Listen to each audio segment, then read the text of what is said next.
नमस्कार। आप सबका मेरे YouTube चैनल पर स्वागत है। नए हो तो चैनल को सब्सक्राइब करें, अपने दोस्तों के साथ शेयर करें। आज मैं आपको 10वीं और 12वीं का रिजल्ट जारी होने के बाद रीचेकिंग के बारे में आपको पूरा अपडेट बताऊंगा कि आपको रीचेकिंग की डेट आरबीसी के द्वारा जारी कर दी गई है। आपको लग रहा है कि आपके नंबर ज़्यादा आना चाहिए था और आपके नंबर कम आए हैं तो आप रीचेकिंग का ऑप्शन चुन सकते हो। बहुत ही अच्छा ये मौका है आपको अपने नंबरों को बढ़ाने का। तो आप नज़दीकी ई मित्र या आप स्वयं भी आवेदन कर सकते हो, जिसकी डेट आपको मैं बताने वाला हूं। आपको लग रहा है कि मेरे नंबर हैं वो बढ़ने चाहिए, मेरे परसेंटेज बढ़ने चाहिए, तो आप जरूर इसके अंदर अप्लाई करें। और बहुत सारे विद्यार्थी ऐसे हैं जिनके नंबर इसके अंदर बढ़ते भी हैं और किसके नंबर घटते भी हैं। तो आपको लग रहा है कि मेरे नंबर बढ़ने चाहिए थे, नंबर कम आए हैं, आपका जो पेपर है वो अच्छा गया था, उसके बावजूद भी आपके नंबर कम आ रहे हैं, तो आपको आवेदन जरूर करना चाहिए। इसकी बात करें तो सामान्य नोटिफिकेशन है, जिसमें सामान्य शुल्क के साथ पंजीयन की अंतिम तिथि 10वीं के अंदर जो आप रीचेकिंग करवाना चाह रहे हो तो आपको 4/6 यानी कि 4 जून 2025 तक आपको आवेदन कर देना है। और इसकी जो विलंब शुल्क के साथ यदि आप आवेदन करना चाह रहे हो तो 7 जून 2025 तक आप आवेदन कर सकते हो। ठीक है, तो 10वीं क्लास जो अभी भी आपका रिजल्ट जारी हुआ है, आप रीचेकिंग करवाना चाह रहे हो तो आप 6 जून 2025 तक आप आवेदन कर सकते हो। नॉर्मली फीस केवल 300 रुपये आपकी एक सब्जेक्ट की फीस है, और उसके अंदर भी यदि आपके नंबर बढ़ते हैं तो वो फीस आपको रिटर्न हो जाती है, आपको वापस मिल जाती है। तो आप जरूर इसके अंदर आपको आवेदन करना है। ठीक है, मैं दोबारा बता रहा हूं, 10वीं के अंदर अंतिम तिथि 4 जून 2025, और 12th यानी कि 12वीं की बात करें तो आर्ट्स की बात करें, साइंस की बात करें या कॉमर्स की बात करें, तीनों की एक ही डेट है।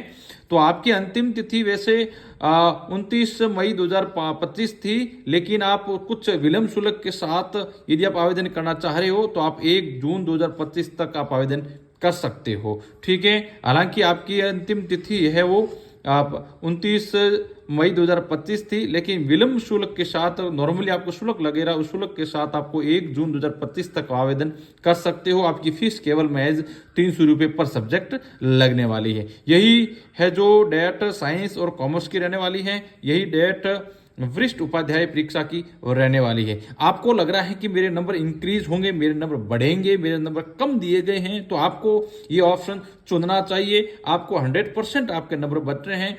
पिछली साल भी बहुत सारे ऐसे विद्यार्थी थे जिन्होंने रीचेकिंग करवाई थी, तो उनके नंबर है वो बहुत सारे नंबर है वो बड़े थे। आपके पास जैसे ही आप रीचेकिंग का आप आवेदन करते हो, आवेदन करने के बाद आपके पास एक मोबाइल के अंदर SMS आता है, या आपके पास लॉगिन और आईडी आती है। लॉगिन और आईडी के ऊपर ही आपको पूरा आपकी जो कॉपी है वो कॉपी आपको मिल जाएगी। आप कॉपी डाउनलोड कर सकते हो। डाउनलोड करने के बाद है वो आप उस कॉपी को रीचेकिंग आप स्वयं भी कर सकते हो, किसी एक्सपर्ट के साथ, किसी एक्सपर्ट के साथ आप है वो कॉपी अपनी चेक करवा सकते हो। अब आपको आवेदन कैसे करना है तो पूरा है जो इन्होंने अपडेट बताया है, जैसे कि हाउ टू अप्लाई। सबसे पहले छात्रों को सलाह दी जाती है कि स्क्रूटनी फॉर्म और नियम पर क्लिक करके अच्छे से पढ़ लेना। आपको पूरा वो नियमावली उसको अच्छे से पढ़ लेना है।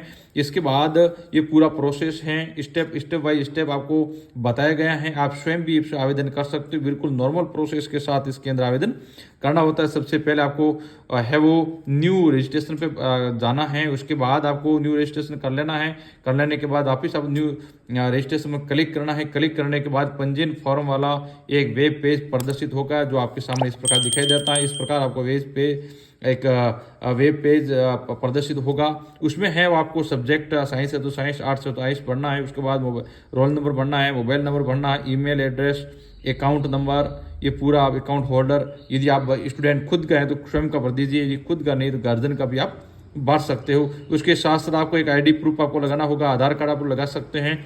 ठीक है, और आपको फिर कैप्चा डाल करके आप इसके अंदर आप है वो रजिस्ट्रेशन कर सकते हो। ठीक है, रजिस्ट्रेशन करने के बाद आपको आपकी मोबाइल नंबर और मेल ID तो आप सही से आपको देख लेना है, कहीं गलती ना हो। उसके बाद आपके मोबाइल के अंदर एक SMS भी आता है, OTP आती है। OTP को डालने के बाद नेक्स्ट स्टेप आपको खुलेगा। ठीक है, नेक्स्ट स्टेप के अंदर इस प्रकार की आप डिटेल खुलेगी। उसके अंदर आपको है वो रजिस्ट्रेशन पर क्लिक करें, वहां आपको क्लिक करना है। यदि नेटवर्क समस्याओं का ओटीपी प्राप्त नहीं होती है तो कृपया आपने दर्ज किए कि मोबाइल नंबर या ईमेल आईडी को जांच कर लेना है। ठीक है, यदि आपको पास मोबाइल के अंदर ओटीपी नहीं मिलती है तो आपके जो नंबर है उसको आपको एक बार चेक कर लेना है। उसके बाद यदि छात्र को ओटीपी दर्ज किया गया तो पंजीकरण संख्या और पासवर्ड को छात्र द्वारा प्रदान की गई ईमेल में भेजा जाता है। ठीक है, इसके बाद छात्र यूजर आईडी और पासवर्ड का उपयोग कर लॉगिन कर सकता है। लॉगिन के बाद छात्र द्वारा दर्ज किए गए डेटा एक साथ नया वेब पेज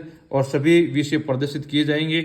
उनमें से जिनके अंदर आपको पुनर्मूल्यांकन करवाना है, पूर्ण चेकिंग करवानी है, उसके ऊपर आपको क्लिक करना है जिस प्रकार आपके सामने ये दिखाई दे रहा है। ठीक है, और उसके ऊपर क्लिक करके आपको आगे है वो आपको जो फीस है उस फीस को आपको चुनना है। आप गूगल पे या फोन पे के QR कोड स्कैन करके आप फीस है वो उसकी काट सकते हो। ठीक है, बिल्कुल नॉर्मल प्रोसेस के साथ इसके अंदर आपको अप्लाई जरूर करना चाहिए। आपको लग रहा है कि मेरे नंबर इसमें बढ़ने वाले हैं तो आपको इसमें अप्लाई करनी चाहिए। आपको कम से कम 20 से 30 नंबर इसमें बढ़ने का चांसेस रहता है, क्योंकि कभी कभी ऐसा होता है कि जैसे चेकिंग करते हैं तो कुछ आगे वाला अंक या पीछे वाला अंक लिखना भूल जाते हैं, तो इस परिस्थिति के अंदर नंबर बढ़ने के चांसेस बन जाते हैं। तो जरूर आप इसके अंदर आवेदन करें। जिनको लग रहा है कि मेरे नंबर कम आ रहे हैं तो आप इसको अंदर जरूर आवेदन करें, आपको है वो इसका फायदा मिलेगा। नंबर बढ़ते हैं या घटते हैं तो भी आपको जो फीस लगी है वो फीस आपकी रिटर्न मिल जाएगी।